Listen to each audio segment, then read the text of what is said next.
बहुत ही अच्छी जानकारी है, ध्यान से सुनो।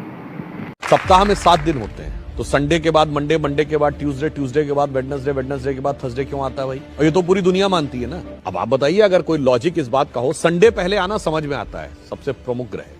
और जो हमसे कहते हैं कि आप लोग तो 7 ही ग्रह मानते हैं और 9 होते हैं, तो भाई तुम भी तो 7 दिन मानते हो, मगर सवाल हमसे पूछते हो।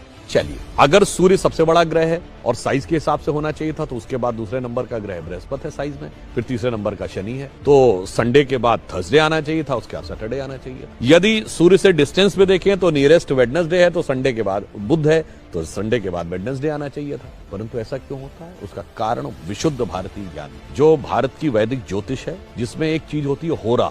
जिन्होंने थोड़ी बहुत एस्ट्रोलॉजी पता होगी उन्हें पता होगा, होरा शब्द जो है इसी से ही ग्रीक में हॉरोस्कोप शब्द जो अंग्रेजी में आया है वो होरा से ही आया है। अब होरा ये होती है कि यदि सूर्य की पहली होरा है तो 24 घंटे के बाद जब 25वां घंटा लगेगा, यानी नेक्स्ट जो फर्स्ट होरा होगी वो होगी चंद्रमा की। फिर चंद्रमा के बाद जो नेक्स्ट 25वें घंटे में पहली होरा आएगी वो आएगी मंगल की, मंगल के बाद बुध की। एग्जैक्टली जो वैदिक एस्ट्रोलॉजी के होरा के कैलकुलेशन का जो सीक्वेंस है कि सूर्य, चंद्र, मंगल, बुध, बृहस्पति, शुक्र और शनि, उसी सीक्वेंस में ये हफ्ते के 7 दिन हैं। और ये हम सब ने सुना भी है, ध्यान किसी ने नहीं दिया। जब हम पूजा करते हैं अपने घर में, और तो वो नवग्रह शांति का मंत्र सब लोग सुने जरूर होंगे पंडित जी के मुंह से, ध्यान नहीं दिया होगा। उसमें क्या है? ब्रह्मा मुरारी त्रिपुरांतकारी, भानु शशि भूमि सुतो बुधश्च, गुरुश्च शुक्र शनि राहु केतु, सर्वे ग्रहा शांति करो भवन। सबसे पहले क्या है? भानु यानी सूर्य, शशि यानी चंद्रमा, तो मंडे के बाद, संडे के बाद